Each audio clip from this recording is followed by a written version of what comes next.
Speaking of heroes, he helped take down a terrorist on a Paris-bound train. This morning, Airman Spencer Stone is here to share his story. There he is, Captain America, live in our green room.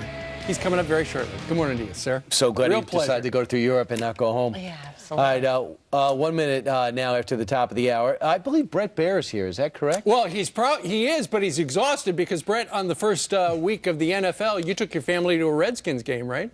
I did. It was a tough game for the Redskins. Lost to the Dolphins, but family had a great time. We had a blast, and the kids are budding NFL fans. I bet. You just got to get them through this rough period for the Redskins where anything is smooth. They got off to a great start. And these are some of the photos that Brett Baer responded to. We asked all our viewers to send in their football photos, and Brett, you responded to those pictures from the game. A lovely cheese platter, by the way. Absolutely. Yeah, it's lovely.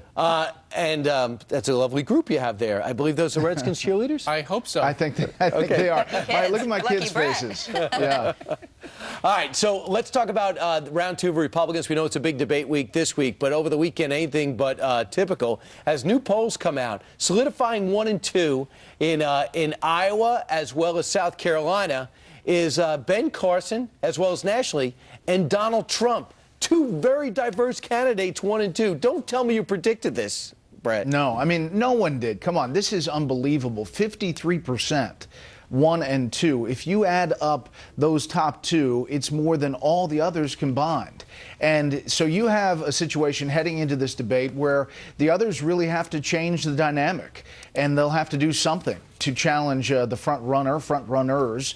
Donald Trump is clearly ahead by a lot in the state polls and nationally, but Ben Carson has picked up a lot of ground in a short time. Sure, but Brett, how did the others change the dynamic? I mean, 7 in 10 people, according to this Washington Post poll, say that people in politics can't be trusted, and all the rest of those people on that list are in politics. No, you're right. And it is a huge anti-government, anti-Washington feeling out there that is just not working. Stir it up, throw them all out. These folks on the other side of this, on the bottom end of those polls, have to say how they're going to be different, specific policy prescriptions, and ones that make sense to challenge perhaps some of the policies of the frontrunners. Mm-hmm. All right, well, after weeks, actually really months after we learned about this secret email server from Hillary Clinton, her trustworthiness ratings are going down, her poll numbers are going down, and now she's neck and neck, statistically tied with Donald Trump in a new poll. What do you make of this? Is this really spelling trouble for the Democratic Party, and are they going to start looking elsewhere? It is. It's big trouble for the Clinton campaign because the electability question is one of her biggest things on the trail, that she is the best Democrat to beat Republicans. The most amazing poll that came out, I think, recently is the Washington Post ABC poll, where she lost a third of her support since July. A third. And the biggest group in which she dropped was women. White women dropped from 64% to 31% in the span of 2 months. That's pretty stunning. She's losing to a 73-year-old socialist who's not even officially in the Democratic Party, and that is Bernie Sanders. She's getting trounced in New Hampshire, losing in Iowa. In South Carolina, she's up. But look at Joe Biden's numbers in South Carolina. He's basically got over 20%, and he's not officially running yet. Yeah, I think Joe Biden's numbers you have to be careful about because obviously there's a lot of sympathy, empathy, and and he comes in with good feelings. But once you become a candidate, it's a different scenario, and the knives come out for those candidates. But you're right. In Bernie Sanders, the numbers keep going up in these early states, especially Iowa and New Hampshire. Mm-hmm. His big question mark is within the African-American community and whether he can make inroads there. If he starts doing that, Hillary Clinton is really in trouble. And, of course, Hillary Clinton really doesn't want Joe Biden to get in. And Joe Biden said some things over the last week or 10 days where it kind of sounded like, well, maybe he's not going to do it. But there's a story out in Bloomberg in the last hour, Brett, that it says that apparently Mr. Biden has been secretly meeting with some top Obama bundlers when he was up in New York.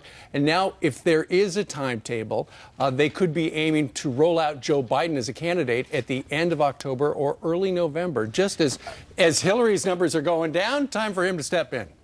That's really a pretty amazing story from Bloomberg in that the day after that appearance on Colbert on CBS, where everyone looked at it and said that the vice president emotionally perhaps was signaling that he wasn't ready to get in. Yeah. The day after that, he meets with this top bundler for the Obama campaigns and who is currently committed to Hillary Clinton, and suggesting that there may be maybe some wiggle room there about getting in.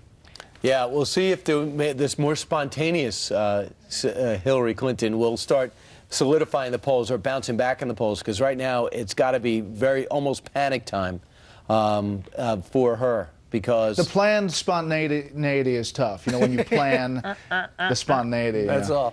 All right, Brett, thank you very much. We're going to be watching you tonight at 6 o'clock Eastern Time. Special report with that guy right there. Thanks, Brett. Have a good day. And you can tell from both of those polls that Americans just want an authentic candidate. And Joe Biden, yes, he's a politician. He's the vice president of the United States, but he's authentic. And Bernie Sanders, whether you love him or not, is authentic. Whoever he is, he is. And Hillary Clinton simply is not. Yeah.